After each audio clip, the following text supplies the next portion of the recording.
Hello. Good morning. Good morning. Good morning. Good morning, everybody. My name is Natwa, and I am the head of the Jobs Fund at the National Treasury. Welcome to the Jobs Fund briefing session on catalyzing demand-led growth in the green and informal economy.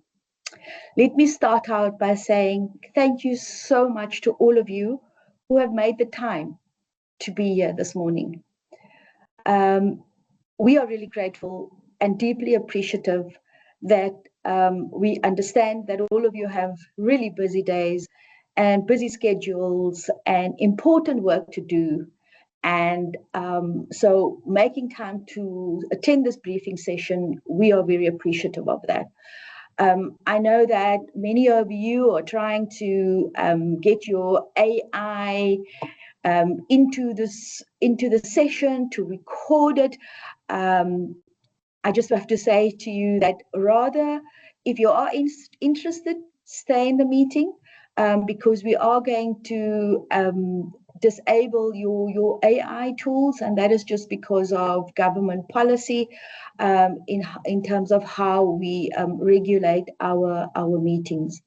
I will say to you, though, take comfort. The presentation that we're going to make today will be posted on our website. The recording will be made available on our YouTube channel. So there's no need to worry that you'll be missing out on anything. So with those few words, let's get started. Next slide, please. So let me say a little bit about the Jobs Fund. The Jobs Fund was established in 2011, and it was established as a 9 billion rand challenge fund. And believe it or not, in 2011, we thought that we had a national crisis because of where the level of unemployment was. Little did we know that where we find ourselves today is an even worse position. What does it mean to be established as a challenge fund? We recognized that as government, we don't have all the answers. And we shouldn't have all the answers because we're not at the coalface of this very important work. We did recognize that our role was to catalyze new partnerships, to catalyze innovation, and encourage the market to take risks with us. As a challenge fund, we don't prescribe the answers. We don't say, thou shalt do the following. We are inviting you to present your best ideas, your most innovative ideas that will lead to sustainable job creation and a more inclusive economy in South Africa. We allocate our funding competitively. On the website, you would have seen our term sheet. We are very clear about what the eligibility criteria will be for your application, as well as what our impact criteria is. The principle is that we try to allocate once-off grants, and we want those grants to be catalytic. What do we mean by catalytic? We want you to be able to demonstrate that your idea, that your intervention is effective, that it will be sustainable, and that it will crowd in other partners in this ecosystem in order for you to grow your intervention. So once-off grants, right? That's what we're looking at. But also there must be matched funding. I also want to remind you that the Jobs Fund is not a mass employment program. We're different from other programs within government in that we seek complementarity. It doesn't help for every single publicly supported program to be doing the same thing. We look for innovation, we look for experimentation, and once that is successful, we look for market adoption. I've spoken about the innovation. I've spoken about the fact that we want your solutions to be scalable and that the employment outcomes must be sustainable. What have we done so far? We've already disbursed 7.7 billion in grants. And from our partners, we've leveraged 15.7 billion. And all of this has gone towards sustainable job creation in South Africa. What you see here is that for every rand of government funding, we have been matched by more than 2 rand. What have we done to date over and above dispersing of grants? We've had 12 funding rounds. This is our 13th. We have supported more than 180 projects. More than 340,000 jobs and internships were created. 58% of these went to women, 66% to youth, and more than 400,000 individuals have benefited from training interventions. In total, 98% of the impact in terms of jobs have gone towards previously disadvantaged beneficiaries. Next slide, please. So in terms of how we're going to proceed this morning, everybody is muted. I've already said your AI will be disabled, and that's because of government policy about how we conduct these online meetings. If you have questions, though, please post them in the chat. We have a number of people working in the background, the Jobs Fund team, who will be responding to your questions. If there's anything that remains unanswered, these will be posted on our website in a frequently asked questions document. And at the bottom of the screen there, you can see how you can reach the Jobs Fund. Next slide, please. So item number 1, tick. We've done that on the agenda. We're going to tell you a little bit more about what is in the term sheet, our key criteria, eligibility and impact criteria. We're going to talk a little bit about finance, what match funding means, what is recognized as match funding. We're going to talk about our monitoring and evaluation framework. This is a very key tenet of how we operate as the Jobs Fund. From day one, all projects have to abide by the monitoring and evaluation framework that we have set for the Jobs Fund. We're going to share a little bit with you about if you are successful, how we contract with you. Then we're going to talk about how you can apply online, the application process, and then we'll wrap it up and try to bring this in at 12:30. Thank you so much, everybody. I'm going to hand you over now. Next slide, please, to the project director, Xavier Edziwa. Over to you, Xavier. Thank you very much, good DDG. A very good morning to everyone on the call. Just confirming if I'm clearly audible. Yes, I can see thumbs up. Okay, thank you very much. As it's indicated, my name is Xavier Edziwa. I'm the project director in the Jobs Fund. Next slide, please. I am going to give you a very high level of what the 13th call for proposal is, noting that you have received the term sheet. I'm not going to go word for word what's in here, but it is basically for reference purposes. In terms of this call for proposal, the theme that we're looking at is catalyzing demand-led, and it's very, very important, the word there, demand-led growth in the green and informal economy. Demand-led, like the DDG has also spoken about, we have to look at what we are doing must be driven by what's there on the demand. So what is the objectives in terms of the 13th call proposal? In this round, we are looking for applications, which gives us bold and implementable proposals. And these proposals may come from both the private, public, and not-for-profit organization. The context of this has already been said. It is the level of unemployment in the country, and everyone has to be seen to do something. But in that area, there are certain sectors or spheres where there's greater opportunity to create to have impactful employment levels. And here we're looking at the informal economy and the green economy, which is therefore the focus of this funding round, where we are looking at the extent to which they do absorb labor in the market. Next slide, please. It is therefore very important for us to understand when we talk about informal economy, green economy, and the MSME, what exactly are we talking about? And because this then frames what you are going to identify is your target market, what you are going to identify is your interventions.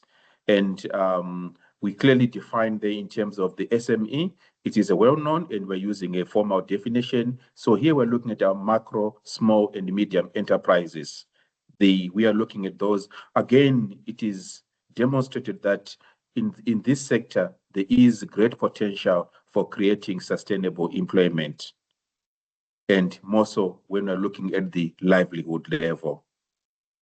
When you look at the informal economy, it is again very, very important to note that this is one sector where we can create massive opportunities for livelihood jobs. And this is created through the micro and small enterprises. So when we talk, therefore, of an informal economy, we are looking at those enterprises which are basically playing at the livelihood as a sort of category. But what we have seen in these particular sectors, there are persistent barriers, which we do hope you as the partners who are going to apply are going to come up with those innovative solutions, because who best knows about these possible solutions than you? We know that the informal sector, there is a challenge in terms of access to finance, infrastructure, business capacity.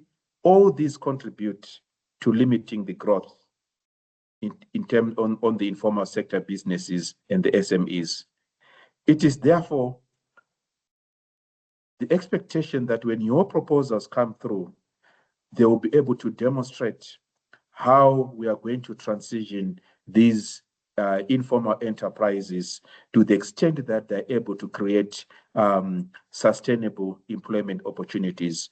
The DDG has mentioned the Jobs Fund is about sustainable jobs. Next slide, please. Now we look at the green economy. So when you look at the green economy, again, this has been, it's a buzzword everywhere. Here we are looking at those economic activities where you can reduce harm, environmental harm, but most importantly, promoting sustainability and driving inclusive growth. This is a very wide area. We do indicate certain areas that can fall in here, and this is not limited to those. We're looking at renewable energy, sustainable agriculture. We, however, do take note that when you talk of green energy, it comes with sometimes very big projects. Here we're looking at enabling projects, enabling infrastructure, and my colleagues will talk about it later in detail. So it is therefore key to understand what exactly we're talking about, the green economy, which is more about the resource efficiency economy in terms of the renewable energy, waste, and construction, so forth. So the jobs, again, we're looking at how are the jobs created in the value chain. I did mention that in most cases, normally this calls for large infrastructure investment, but we look at how can we look at the entire value chain from the manufacturing to the installation, and what can we do, what can be done to ensure that there is inclusiveness when we do at the green economies. Again, when we look at what is the challenge there in terms of the barriers, it is about the skills gap. Again, finance comes in, and the issue of the technology. So we do expect the applications to address such aspects. Next slide, please. We have mentioned the issue of the informal economy, the MSME. We've mentioned the green economy. We need to emphasize that this call does not exclude other sectors. This call is for labor absorptive sectors and subsectors. So any sector is therefore included, but the focus is what we have indicated. So I think I just need to repeat that this is not exclusive. We have heard calls sometimes before say, no, this is exclusive and so forth. Please note it is not exclusive, only that we are focusing on those, okay? So the sectors, when you come in, they must be able to demonstrate labor's absorptiveness, and also they must align to the overall jobs fund, which is covered in our term sheet, and so many other sectors: tourism, agriculture, light manufacturing, core economy, and so forth. Next slide, please. So I've already covered this, and the DDG covered also the fact that the proposals we are looking for, they must be innovative, scalable, demand-led, and led to creation of sustainable jobs. So what are we therefore looking for? What are we interested in? We are looking at those initiatives that are going to unlock and expand new markets, strengthen value chain and ecosystem. It is very, very important to ensure that the value chains are strengthened, because that gives impetus to everything else in terms of growth. And also, most importantly, we must build the ecosystem. It is the ecosystem that makes the market tick. And end of all this, we then need to see to what extent that this application creates sustainable jobs. Next slide, please. Now, what are the timelines? My colleagues again will emphasize later when we show you how to access the system. So the funding round opened on the 18th, which was this Monday, and it is closing on the 30th of June by 3 p.m. No extensions. You will be reminded, please submit late, but I will say it now because it's very, very important. Please submit early, not late, sorry. Please submit early, way before the 30th. Don't wait for the last minute. Our funding round is a two-stage application process, and I just need to emphasize this because we might have some members here who applied in our previous funding round, GF12, and maybe GF11, where we had one-stage application and a two-stage appraisal. We do have a two-stage application process this time. So the first stage, you are going to be requested to complete a concept note, and this will be on the GMS, and my colleagues are going to cover in detail what is required at concept note, but the key thing is to note that stage. Once the committees have gone through their processes and you are deemed competitive to proceed to the second stage, then our GMS will be opened for those applicants who have been shortlisted to go to stage 2 to now do the second stage of the application process. So this is basically the summary in terms of our timeline and the summary in terms of the processes. I think that is the last slide. I will hand you over to the next presenter. Thank you.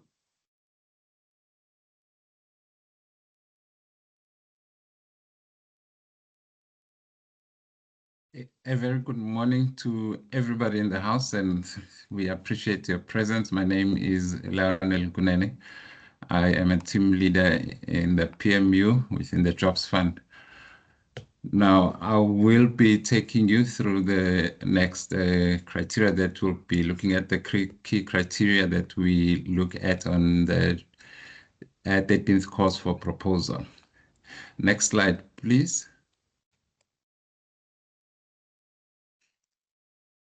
Okay, one of the first window that we look at or that we're considering is the enterprise development. Here, we are looking at those initiatives that create innovative, commercial viable approaches that generate livelihoods.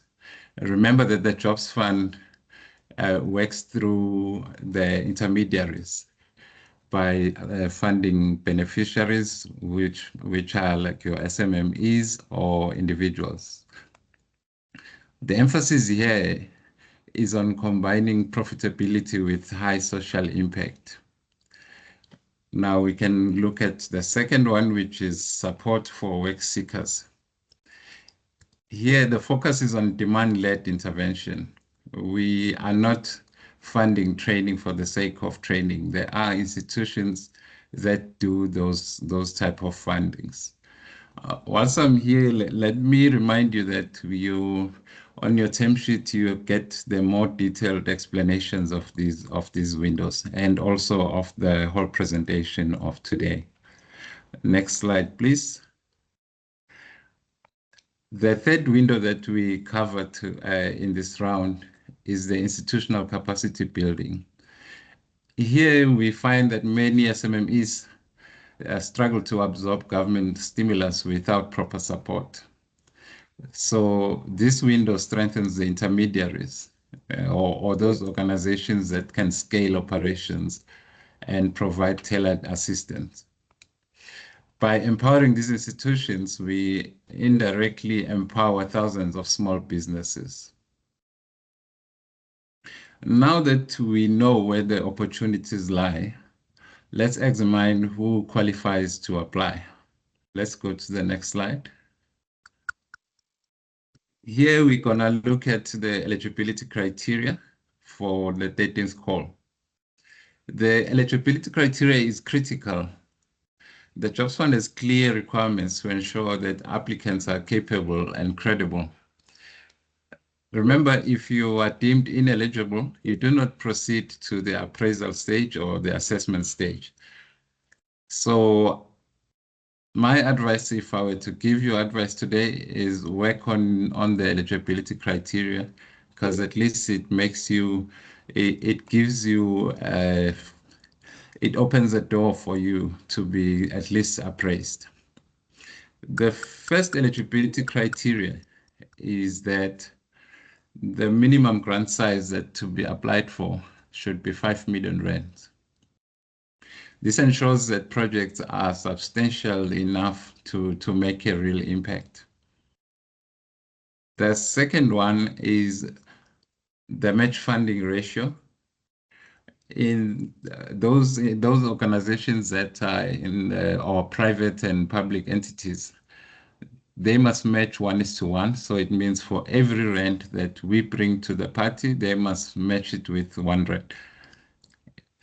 We also consider those which are NPOs or NGOs, where for every rand that we put on the table, they put in 50 cents. So the match funding ratio is 1:2.5.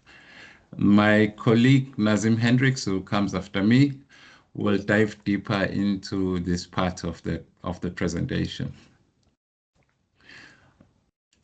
Next slide. Thirdly, the lead applicant must have been operating for more than 2 years with audited financial statement for the past 2 years. Please check that wording that is in brackets there, that annual financial statements must be for each of the 2 years, so they must not be combined. So please underline that. The fourth one is that the applicants must provide management accounts for up to May 2026, covering balance sheet, cash flow, and income statements. Please also take note of that the management accounts would not just be your income statement. We require this because we consider transparency as non-negotiable. The next one is that the implementing partner must have been at least 2 years or must have at least 2 years of technical experience in the relevant field. So I cannot come having the experience of planting potatoes and then I say I'm going to develop an AI that is going to fly aeroplanes. The sixth one is that while the intellectual property remains with the applicants, they must allow the Jobs Fund to use the concepts for learning and dissemination. This spreads knowledge across the sector. This is not for the Jobs Fund's money or money-making scheme. And finally, is that the existing parties or partners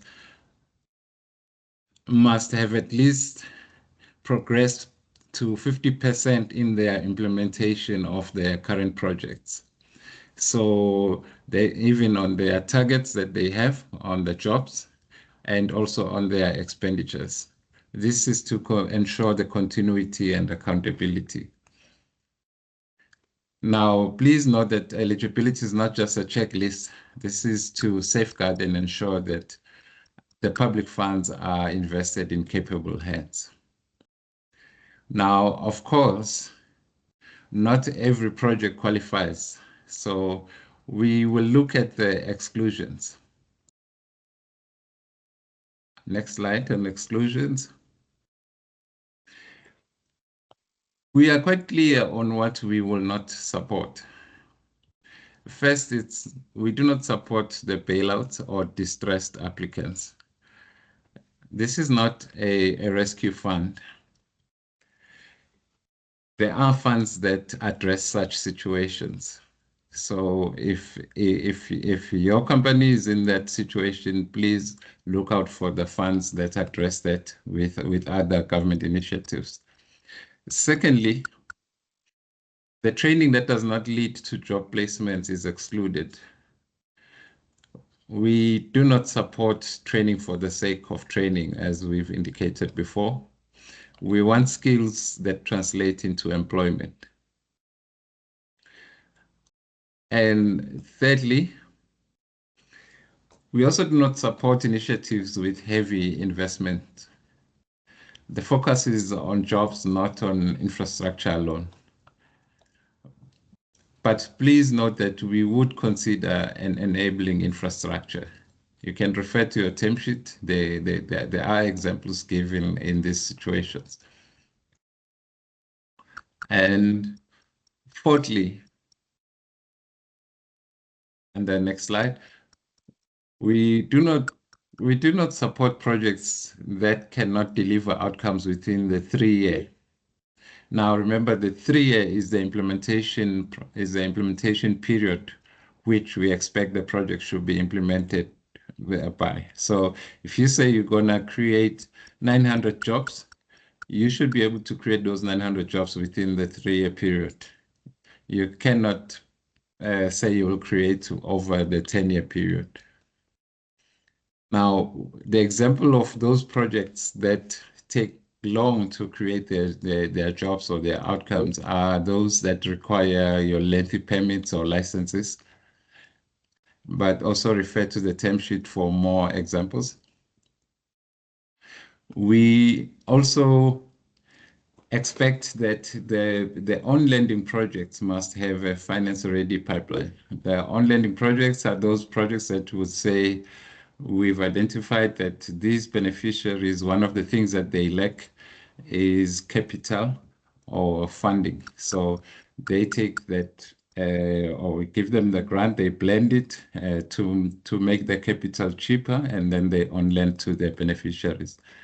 But they should demonstrate that they'll be able to come with a pipeline. Also, number 6 is that we do not support projects that already receive support from other public programs. This is to avoid double dipping. Now, finally, commercial initiatives that are overly dependent on grant funding will also not be supported. These exclusions protect the integrity of the fund and ensure resources are directed where they will have the greatest impact. So, as we move to the next slides now, the question remains, so what does success look like? Let us turn now into the impact criteria. Please, here, I will just give you, because of the time constraints, I'm not going to dwell much into it. I'll give you a high-level expectation from this criteria. Once again, I refer you to the term sheet, which is available on our website. It goes into details. Now, the criteria number one, impact criteria, is the social impact. Here we expect that projects must benefit marginalized communities. It must ensure that jobs are created and those jobs reach those who need it most. That is the underlying criteria here under social impact. Secondly, additionality. We are not there to substitute other available funding in the market, but the funds is there to support initiatives that would not have got the funding.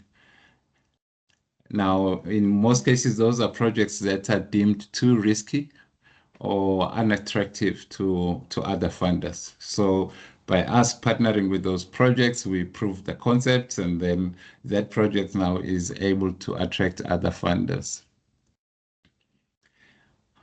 The third criteria that we look at, impact criteria that we look at, you would have heard Xavier mention this word a couple of times, sustainability.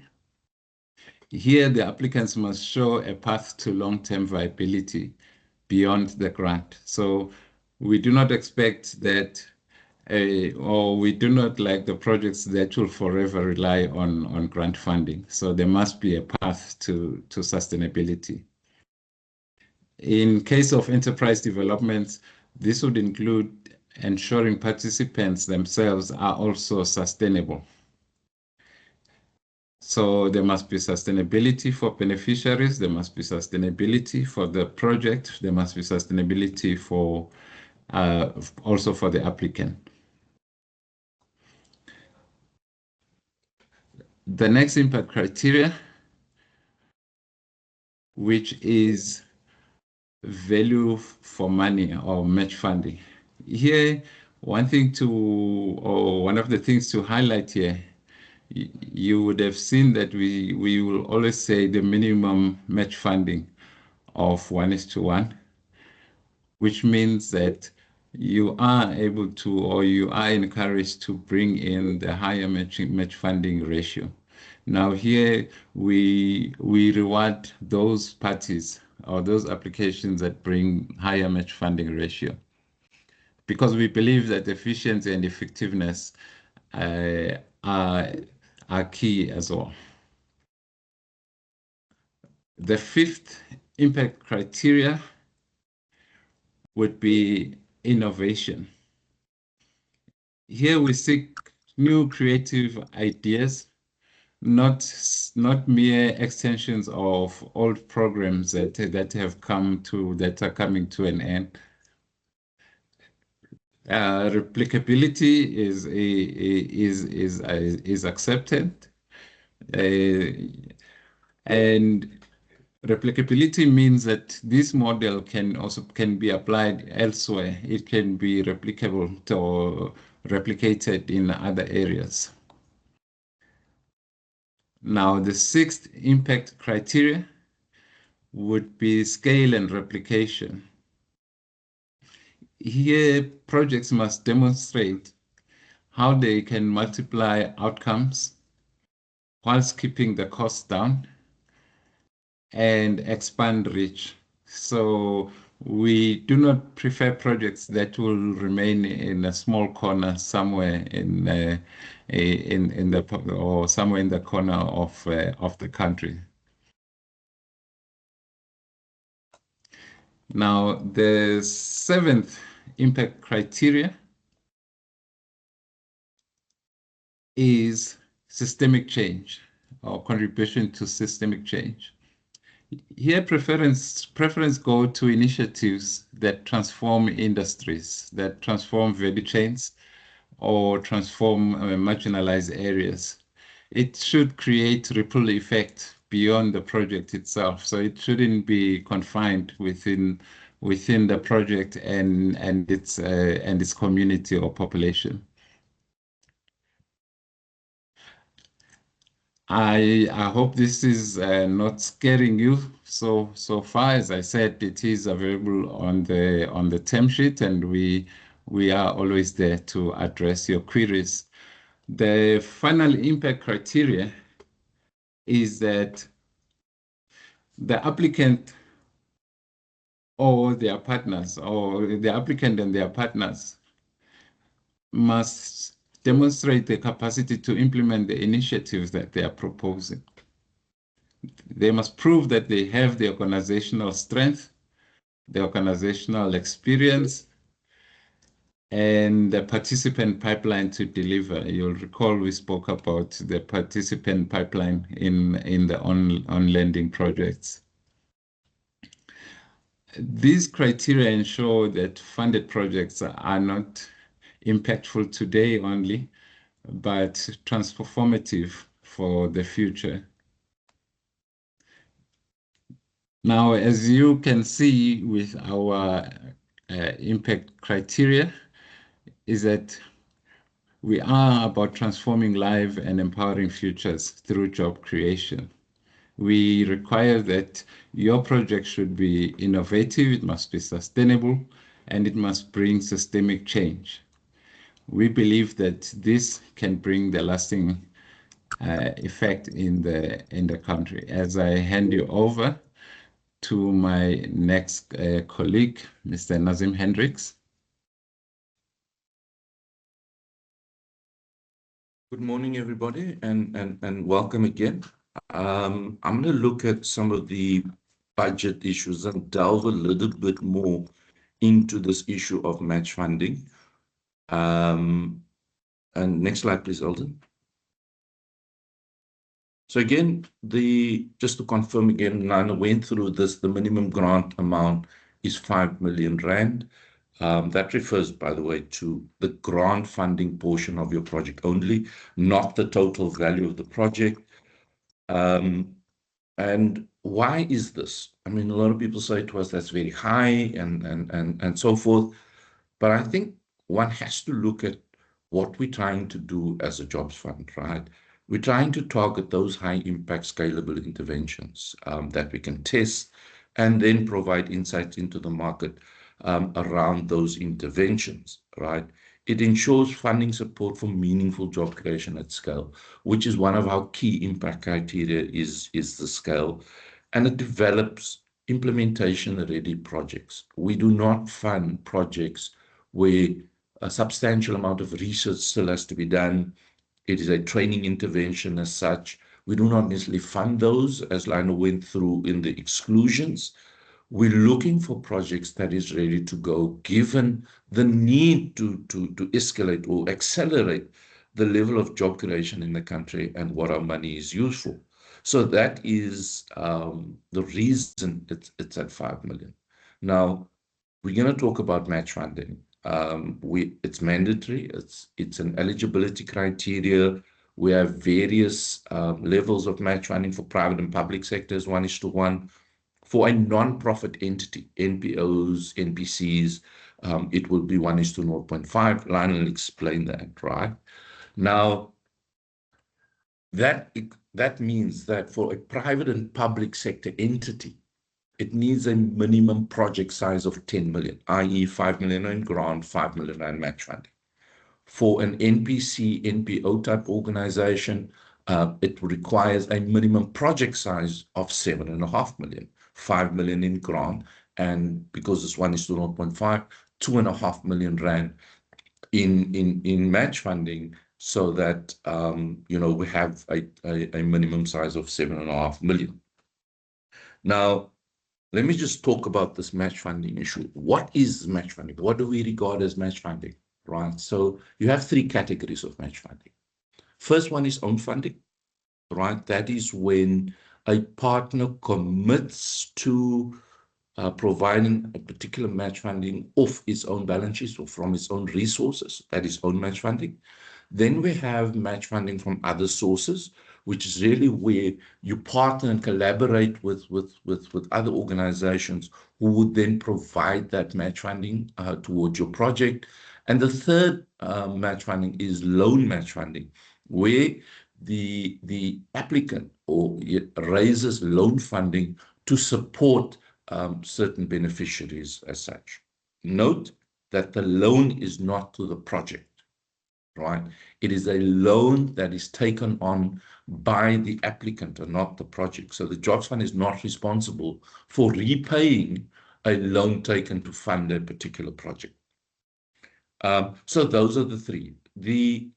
Now, one must understand, these are minimum requirements, right? As Lionel said, 1:1, 1:0.5, it's a minimum requirement that effectively buys you a ticket into the game, right? But this is a competition as a challenge fund. This is a competition. And when people ask us how much match funding must we give, right, or provide for, we say meet the minimum, but do the best you can, because from a competitive perspective, you would look more competitive the higher the match funding ratio is that you are presenting to the Jobs Fund. The second issue I want to talk about there is this question of where does smaller organizations raise 2.5 million as a minimum, right? Now, we recognize match funding is not easy, especially in today's environment. However, what match funding does for us, it provides a commitment from the partner, right? It provides a level of skin in the game from the applicant or its partners for the success of that project. And what we require or ask people to do is to collaborate, right? The more people we bring into the system, the more people that contribute and to projects around job creation and unlocking certain things in various sectors, the better for the sector as a whole, not only the project. So we ask people to collaborate. This looked on very favorably. We bring all of these additional technical skills maybe that comes into the project when we do that collaboration. But that is the minimum requirements, and I think we can move on to the next slide, please, Alden. Now, Alden spoke, or Xavier spoke to us through today's application process, and I think it's important to note this issue around match funding. What do we look for at the various stages? At the concept note stage, what we require is for you to demonstrate the ability to raise the match funding, not necessarily to have the match funding in place already, although that would be fine as well, right? But really to demonstrate. Now, what does that look like? Obviously, we need to understand what the budget looks like, right? But it speaks to you having applied for funding to another organization, if it's from other sources. And you would need to provide us with evidence of that, need to provide us with letters of intent if there's a reply, or discussions with funders. We need to understand where in the process of application you are to see whether it's a reasonable assumption on match funding, right, for credibility and feasibility. We don't require final proof in stage one. That will come in stage two, right? Where you are providing own match funding from your own resources, we would look, and this is a key reason why we need the financial statements, right? Because it's easy to say we will provide 2.5 million, but surely then your balance sheet has to be able to support the ability to provide that match funding, and it's a reasonability test. One thing people often get wrong, right, when they do the match funding is that at this stage, we're looking for a commitment to match funding. It does not mean that the match funding must be available on day one of the project to be spent, right? Match funding is contributed just like the grant over the project period. So we look at the ability to provide that over that period when we look, and hence we ask for 2 years of financial statements so we can look at the trend of how your business has been performing. During stage 2, here we look at confirmed numbers, letters of intent, letters that say we're interested in funding something. Now we get into a more advanced stage. Here we want undertakings. We want organizations to commit to provide that funding, so we can move ahead and make the various assumptions in appraising the project and the plan, right? Now, match funding must be in cash, okay? Because the Jobs Fund grant comes in cash, we require cash, okay? Where there is an in-kind contribution, i.e., you provide use of a piece of equipment, etc., to the project, right? That is regarded as an in-kind contribution. That does not count to the minimum requirements around match funding. However, it does improve the overall competitiveness of your application, excuse me, if that is done. And again, all of that must be available at contracting stage. At that point, when we're ready to contract, we need irrevocable undertakings from yourself, from your funders, etc., and we can then contract on that basis. The next slide, please, Eldon. Now, the business plan. So again, I'm going to look at the two stages, right? At stage one, we're looking for a business plan. At stage two, we expect you to submit what is called an activity-based costing project implementation management plan, right? The ABC PIMP, as it's called, right?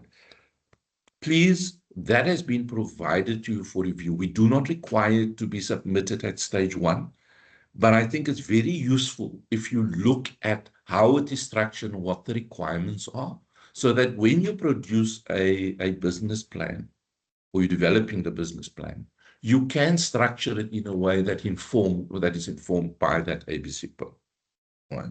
So that's the difference between those two stages. Now, what do we need from a business plan and why, right?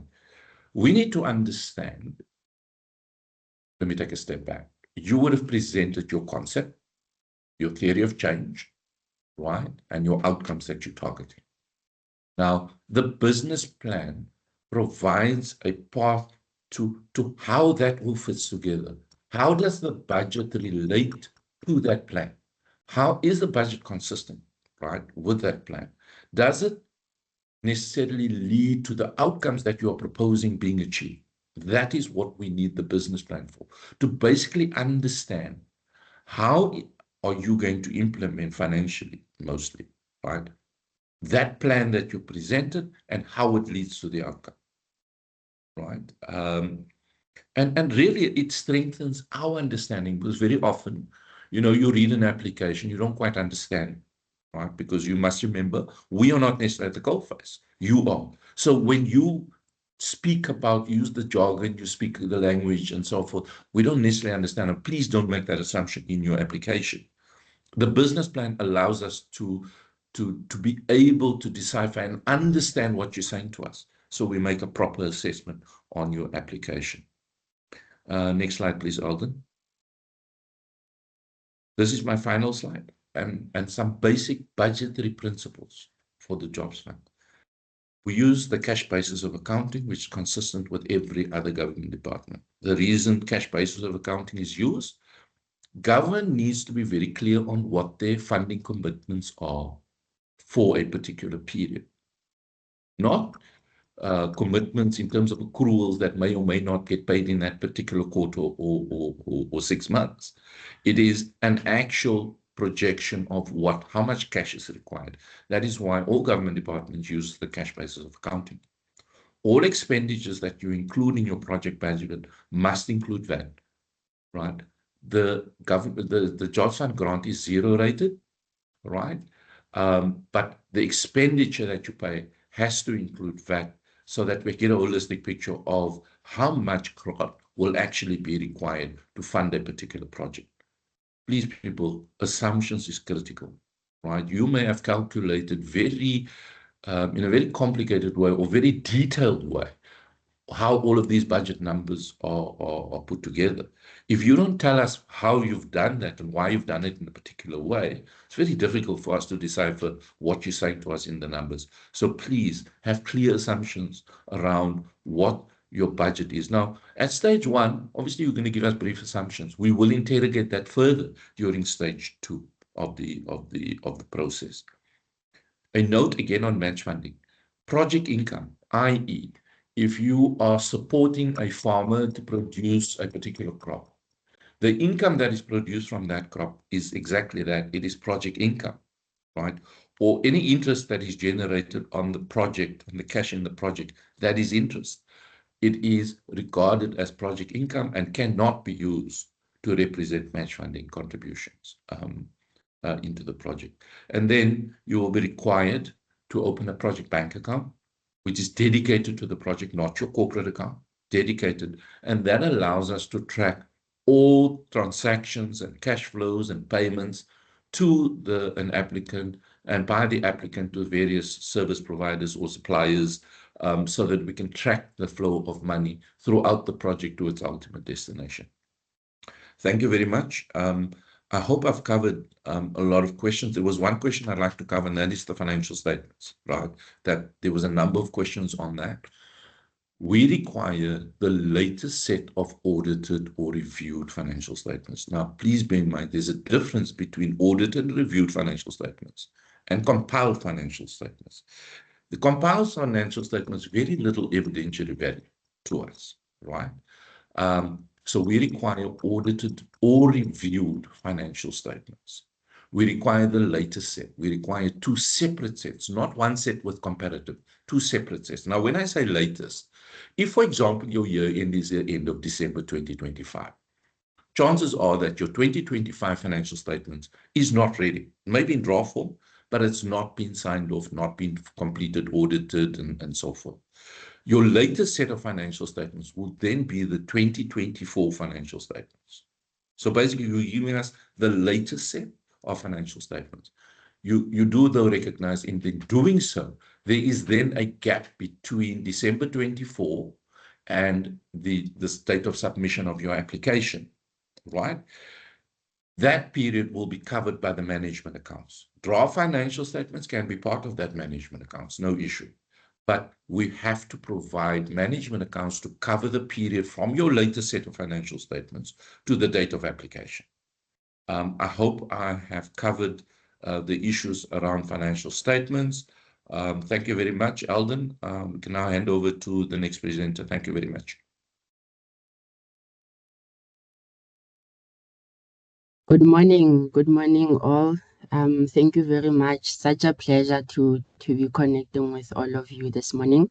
My name is Tlhalefang Moeletsi, and I am responsible for the Monitoring, Evaluation, Research and Learning Unit at the Jobs Fund. So my part of the presentation will be focusing on the monitoring and evaluation framework that we use at the Jobs Fund. And before I get into the detail of the indicators that we use, I wanted to just briefly explain why monitoring and evaluation is important at the Jobs Fund, as our head alluded to earlier. So there's two main reasons. The first one is that because we are a challenge fund, and under challenge fund principles, we do performance-based disbursements at the Jobs Fund. So Nazim mentioned that, funds will be dispersed throughout the implementation of the project, so throughout the 3 years. And there's a number of factors that we're going to look at in order to make a decision about dispersing to a project. And one of the important factors that we're going to consider will be the performance of the project up to that particular point. In order for us to assess the performance of the project, we look at the project indicators. The second reason why the monitoring and evaluation framework is important at the Jobs Fund aligns with our core mandate and what we're trying to achieve. So the purpose of the Jobs Fund is to unearth innovative, sustainable solutions that can lead to sustainable job creation in South Africa. We need monitoring and evaluation in order for us to gather the evidence base that these particular solutions that we are experimenting with are actually successful in creating jobs in South Africa. And in that way, we're able to learn robustly and credibly about what is working in terms of creating sustainable jobs. So we have a number of indicators, there's 16 of them in total, and I've grouped them in terms of the different categories that we have, and I will get into them now. You may move to the next slide. So the first set of indicators that we have relate to longer term employment opportunities that we want projects to create. The first one is indicator 1, and indicator 1 relates to all the new permanent seasonal fixed term jobs that are created as a result of the project. And here typically, well, we will require an employment contract that is signed as evidence that this particular job has actually been created, and it's been created by the project through Jobs Fund support. The second indicator, indicator 2, relates to placement beyond partners. So for this indicator, participants may have completed work seeker training or mentorship program within the project, and then or even time-bound internships, and then they get employed by a company or enterprises other than the project or the project partners. So if such a job is created, it would be counted under indicator 2, placement beyond partners. Indicator 3 is placement with partners.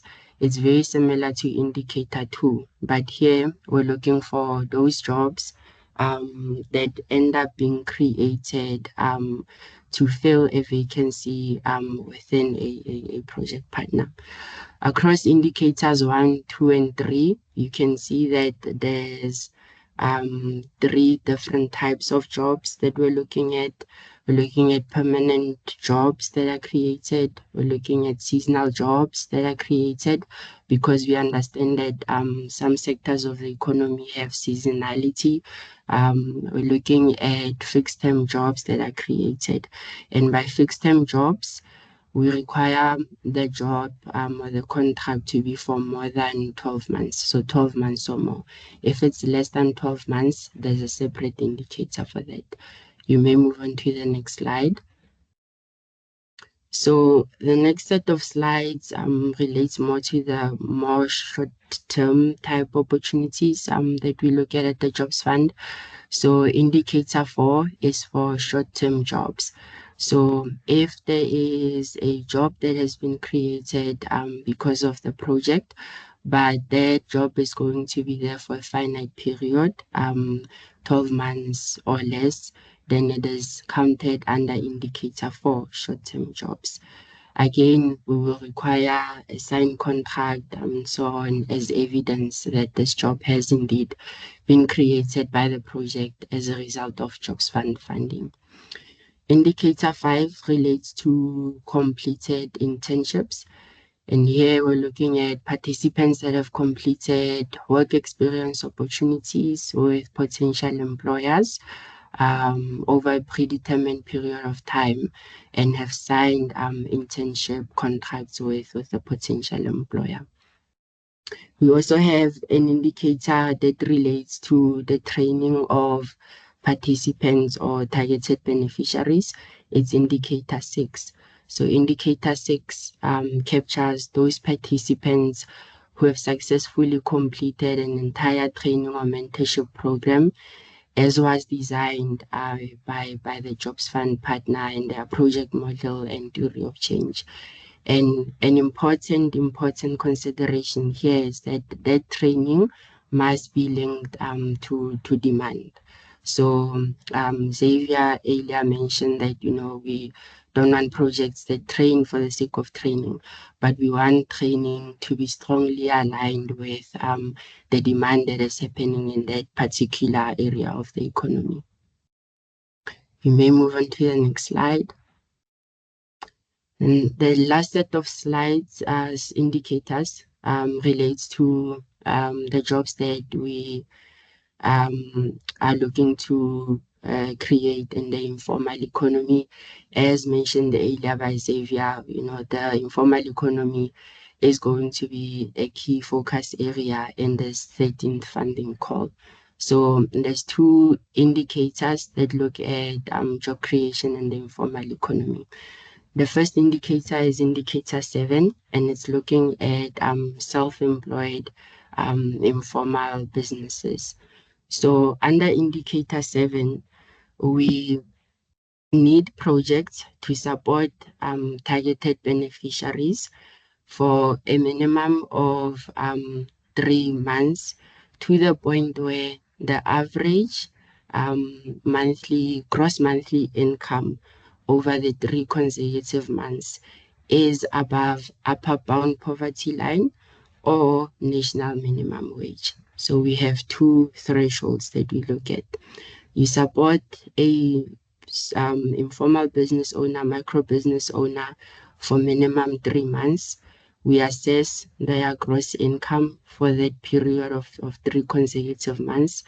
If the average monthly gross income is above either the upper bound poverty line as determined by State South Africa, or above the national minimum wage as determined by the Department of Labor, then we count that as a job under indicator 7.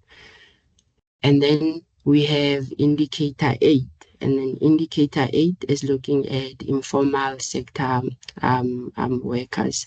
So here we're looking at a job that is created in the informal sector that is either paying above the upper bound poverty line or that is paying above the national minimum wage.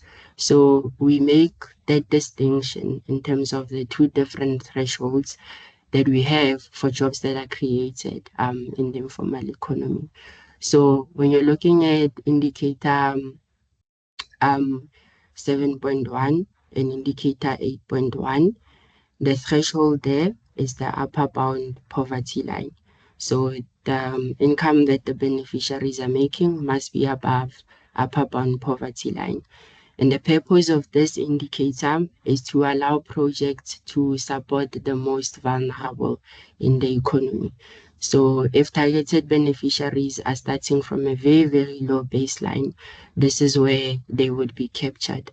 But over time, projects need to have a project model that moves beneficiaries to an income that is above national minimum wage. So the hope and expectation is that beneficiaries may start off under indicator 7.1 and 8.1, but over time they move to indicator 7.2 and indicator 8. You may move to the next slide. This is my last slide, and then this slide speaks to what we call project secondary indicators. So the indicators that I just presented now are the core labor market opportunity indicators that we have at the fund. But as Lionel mentioned, social impact is important for the Jobs Fund. So all of the projects that we fund are creating some sort of clear social impact. And one of the ways in which we're able to assess or measure that social impact is through these project secondary indicators. So they are cross-cutting indicators that look at MSMEs and look at smallholder and emerging farmers that have been supported by the Jobs Fund. So here we look at who are we supporting. So the indicator captures who are we supporting. So all of the SMMEs and smallholder farmers that are being supported, each beneficiary is only counted once. And then we look at the support that is being provided, right, across the different modalities or interventions that you can have for supporting training and mentorship, procurement of goods and services, access to markets, funding of funded inputs. And then we also track the outcomes that we are having. So what is the changes in turnover over time, for example? How many beneficiaries have been able to achieve turnover growth? How many have been able to sustain it, and so on? And then lastly, there's a demographic lens in all of the data that we capture, particularly the project secondary indicators. So we disaggregate in order to understand What is the impact on Black people? What is the impact on women? What is the impact on youth? What is the impact on previously disadvantaged individuals? So these project secondary indicators are very important for understanding the social impact that our projects are having. Thank you. I will stop there. Yeah, thank you very much.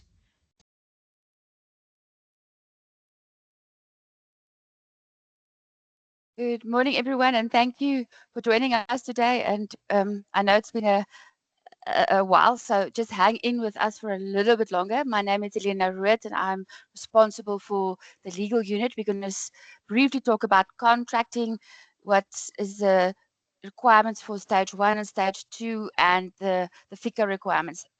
I'm going to switch off my camera for bandwidth purposes. Next slide, please, Alden.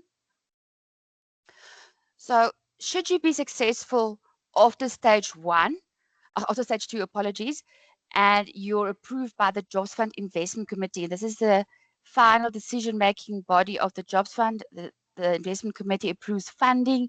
There's the independent body. Then we're going to start with the contracting process. But you see there on the left-hand side, the beware, the risk area, the skull. This is very detailed and very fast-paced. So the dates are locked in, and we need you to work with us to meet the approval deadlines. Otherwise, this will result in your approval lapsing. So what does this entail? After the investment committee has approved the funding, then we now start the contracting process with you.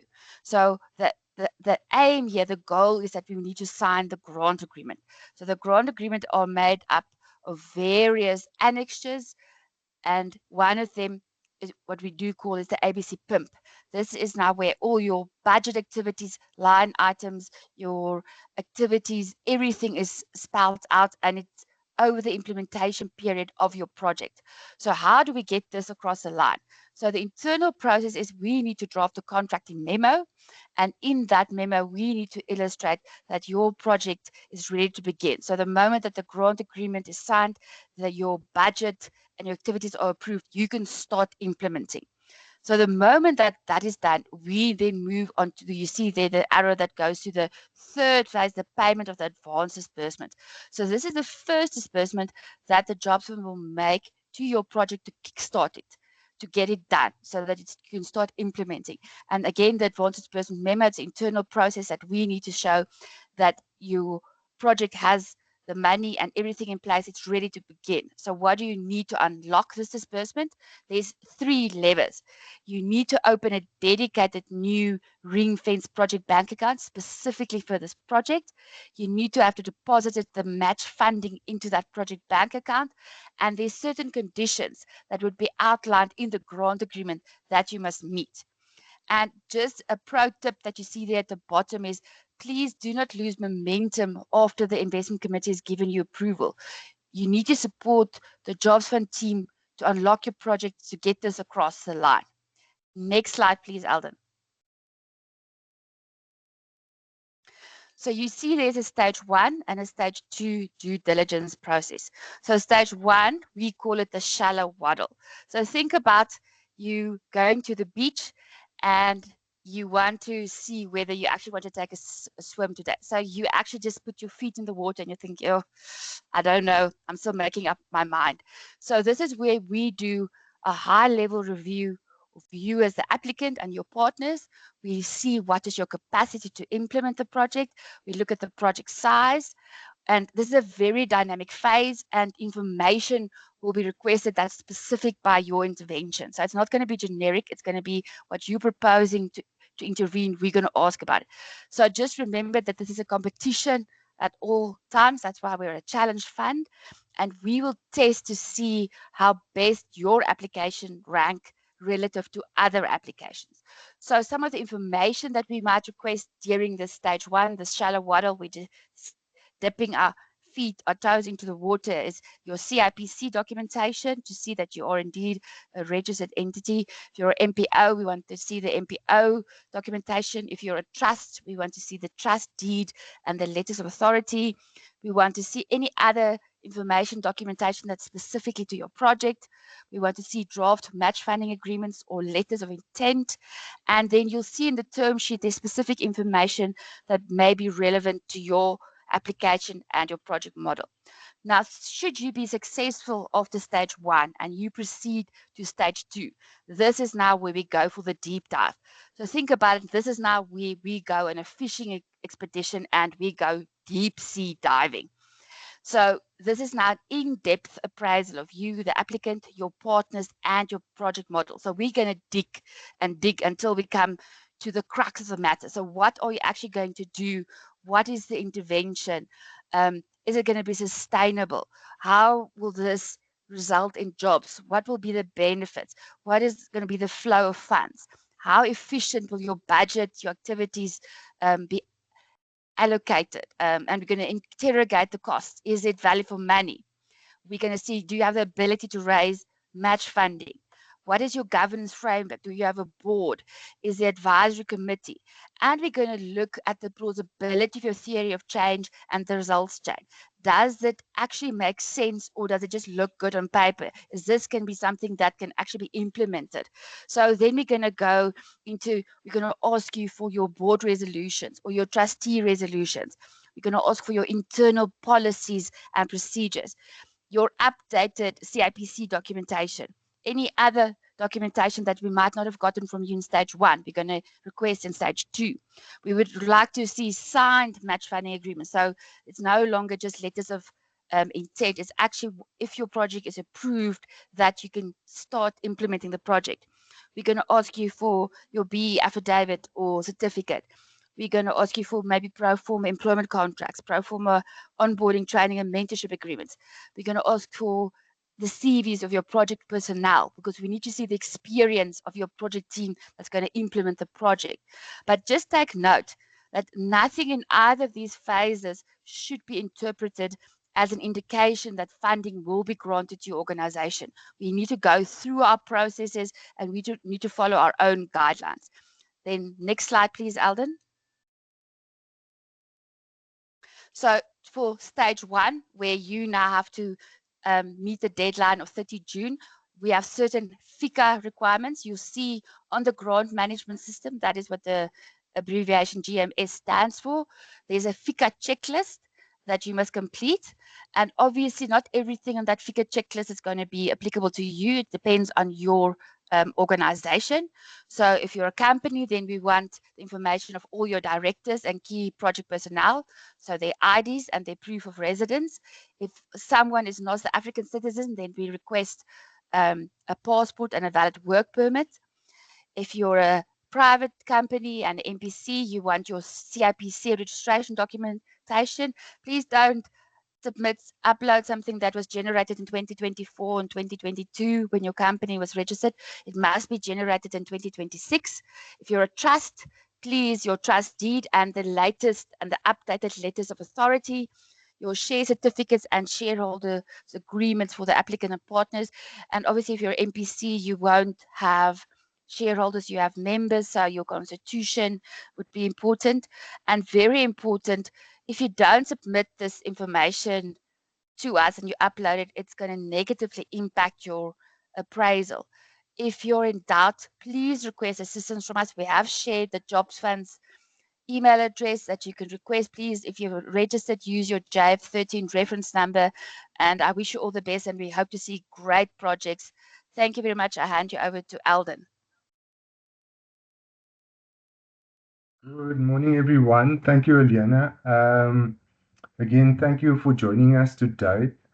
With all the information around the eligibility criteria match funding, it's important for us to understand how do we navigate to actually apply to the fund. I see there's been a couple of questions in the chat around how do we track the application. So I'm going to do a bit of a demo with regards to the navigation requirements of our system and how you would go about applying. I'm just going to switch off my camera just so it's easy for me to navigate. Right. So you can access the application form directly via the URL that's at the top of the screen. Again, the presentation is going to be shared via our website shortly after this briefing session. But what we do encourage is for you to go via our website. Our website is http www.jobsfund.org. And as soon as you get to our landing page, you'll see that the very first section of our website informs you about the opening and closing date of the funding round. And here you will find a number of different links that will provide you with further information about the funding round. We have our 13th funding round brochure that we encourage all of you to download and share with your network. Those that didn't join us on this briefing session, please, if you can share the message wide and far that we've opened up a 13th funding round. We also have key learnings from projects that were not approved through our 12th funding round. So some key tips that you could pick up. Our full term sheet. I know that throughout our session today, we keep referring to the term sheet. You are able to download our term sheet by clicking it and then saving it to your device. Again, please share that with your networks. We have a detailed explanation around the funding round. So by clicking on that, it will take you to a further place. I think there was a couple of questions around alternative sources of funding, etc. We do have links on our website that will allow for you to be directed to those particular sources of funding. And then the last item that I just want to touch on now is our online application form. So by clicking on our online application form, you would then be redirected to our online platform. So this is essentially the platform that you would be submitting your application. So if you are a new user for our platform, you will need to register a profile. So this basically asks you for a couple of details, your email, address, etc. And once you have registered a profile, you will receive an email with your login details, and you will be required to change your password. There are clear instructions on the screen that will be displayed in order for you to complete your application. I'm just going to log into the system so that you can see what the platform looks like.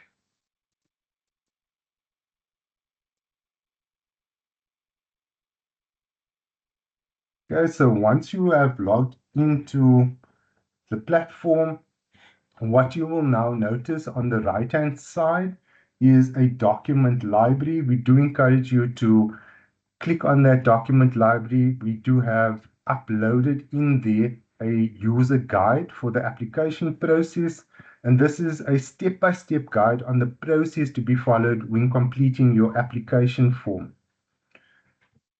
When you log in on the landing page, you will notice this section that talks about creating a new application.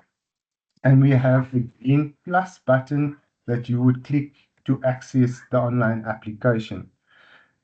So you would start off with the registration page. And once you're in this registration page, what you'll notice, and this is throughout the entire application process, is that we give quite a lot of guidance in terms of content that you would read through before you make the selection or capture the necessary fields of the application form. So please take note, read through the guidance notes before you make your selection. So we have information around, as an example, our funding windows, the economic sectors, and then at this point here, you would register your details of your initiative or project, where you would select your funding window, what type of organization you're applying. You need to give a meaningful title to your initiative. And then also importantly is for you to select your economic sectors, whatever it might be. There is a subsector, the institution that you're applying under.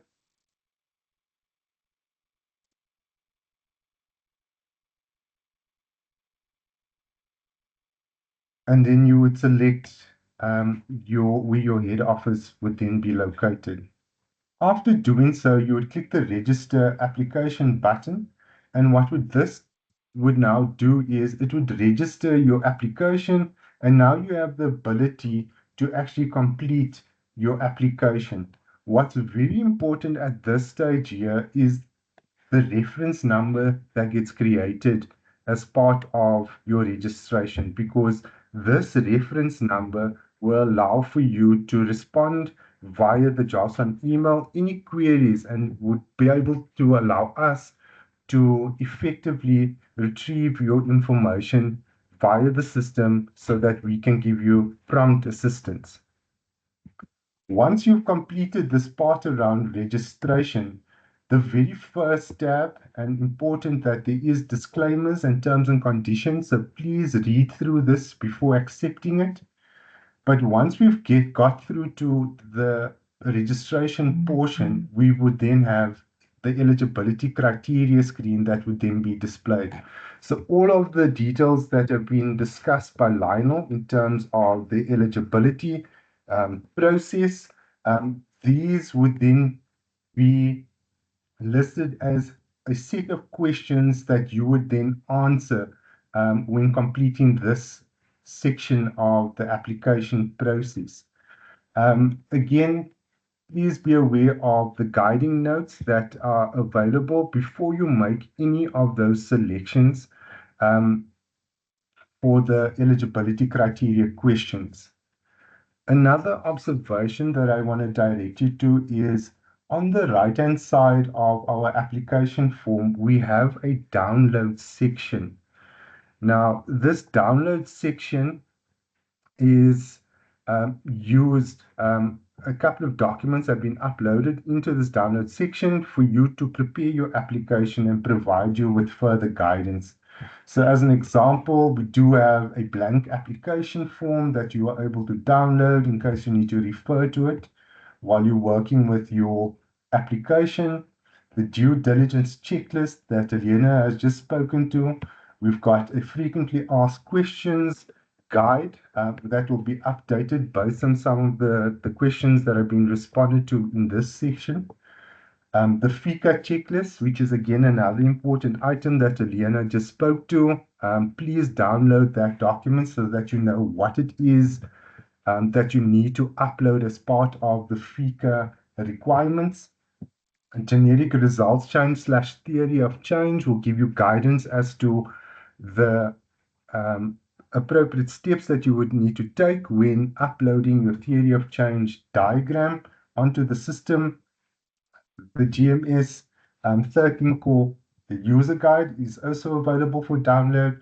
We've got a draft grant agreement so that you understand the requirements should you make it to stage 2, what that agreement would look like.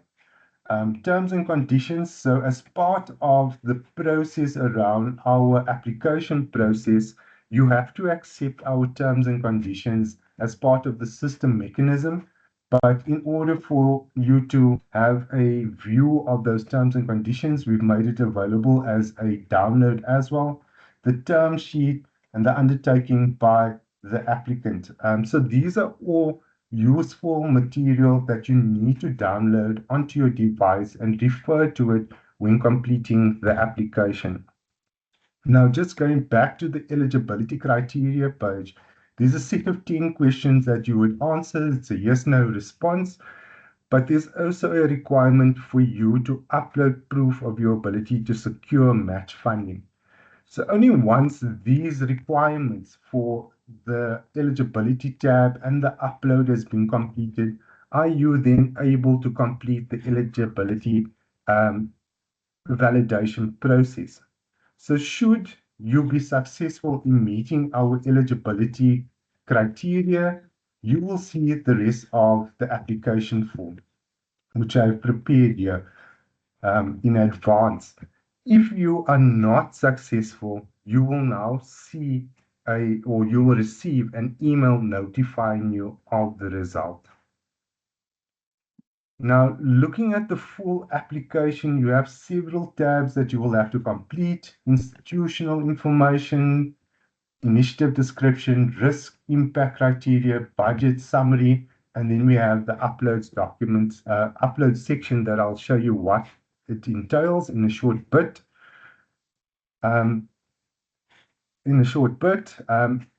Important points to note here is that anything that has a red star next to it denotes a mandatory field. So what we have done to assist our applicants with understanding what are those mandatory requirements, we have configured an on-error notification process where it will allow for you to understand what fields are mandatory so that you can navigate to those particular fields and complete the necessary information. Please remember to save your work constantly. We've had a lot of queries in the past to say, my information has disappeared, and only to realize that the applicant hadn't actually saved their work and had to redo those sections. So please, as a rule of thumb, please save your work continuously while working through the application process, application form. The one other area that I want to explain is just that in our narrative sections, the key points to note here is that there is word limits to certain sections. So what this does mean is you have to be very concise with regards to the question that's been asked and your response to that particular question. A good sort of tip here is that you can complete your narrative in Microsoft Word, which is a common application that gets used. And then once you are happy with your inputs for that particular question, you can then come in and copy and paste that narrative section into the relevant text box. The system does have a timeout period, which is currently set for 25 minutes. But the system will notify you closer to the time where it's going to expire the session, and you would simply just continue or click the save button in order for you to continue with the current session. The system does require, as an example, a number of different documents to be uploaded as part of the support of your application. You would simply, on your device, choose the file and upload it accordingly onto the system. Please note the different types of files that can be uploaded onto the system, as well as we have a maximum size per document, which is 15 megs per document that you can upload into a category. Most categories allow for multiple documents to be uploaded, but you will notice this year, as soon as you upload a document, you'll be able to see that that feature is still available for you to upload a second or third document where it's required. If for any reason an upload is not applicable to you or your organization or your initiative, we need you to upload a letter on your letterhead stating the reasons why this is not applicable. I do have a separate slide that I'll flash up very shortly with regards to the different types of documents that will be needing to be uploaded as part of the stage 1 application. And it will obviously be available as part of this presentation deck that will be shared shortly after this session on our website. The very last thing that I want to explain and to demonstrate is that the system does have a mandatory validation process. So when you click at the top of each of the screen, we'll see the validate button. The difference between the on-screen versus the validate process is that the validate will allow for you to look across the entire application form. What are the mandatory fields that are needing to be completed in order for you to successfully submit your application through to the jobs fund? Only once all the mandatory fields have been completed will you be able to successfully submit your application, along with ensuring that you have accepted our terms and conditions for the funding round. I'm going to switch back to the presentation now, and just to show you very quickly the document uploads required for stage 1. Again, it's part of this presentation deck that will be shared very shortly after this session via our Jobs Fund website. Thank you very much and good luck with your application. I am now going to hand over to the DDG for closure.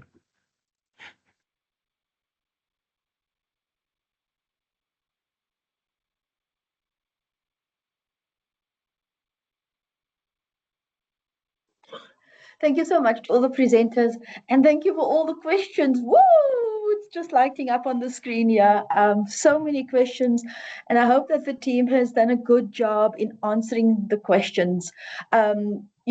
Please continue to post. Don't put up your hand unless that's a mistake and you're meant to press on an emoji, right?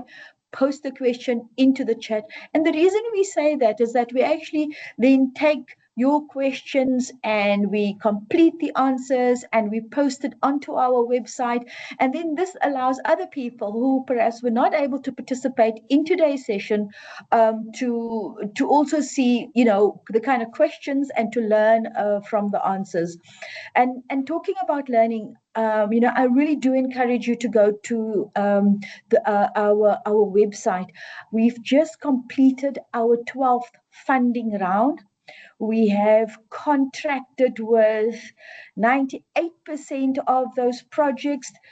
We've contracted, the contracting period was a month and a little bit. So when Helena spoke about, when you get the go ahead to say, yes, your application has been approved, is a very short window in period in which we will set aside for contracting with you.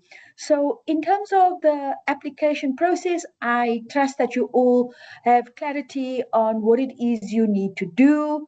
I'm going to really, really encourage you to thoroughly read the term sheet. The term sheet is almost like a technical note. It goes into great detail about what does the theory of change look like? What is the results chain? If you're not familiar with that language, it tells you what our criteria is, eligibility and impact. That is what you're going to be assessed against. It gives you detailed descriptors of the indicators, right? And don't underestimate that, because we are very specific about the types of jobs that we want to see you create. And there are specific definitions and there's specific means of verification for that. So read that term sheet thoroughly. And if you're not sure of anything, right, contact us, jobsfund@treasury.gov.za, right? Send your questions. You can see from this morning, I have a very, very excited team, right? We are so appreciative that you decided to join us. You will see that many of us, there'd be a single question and we would all respond to you. And we do this because we really, really and truly want you to be successful in your application. The point has been made over and over again. Don't wait for the last minute. Download the PDF version of the application form, think about it, prepare your answers, and then you do a cut and paste onto the application form. I tell you this, right? Every single funding round, we will have somebody call us and say, oh no, the system isn't working and I did actually apply.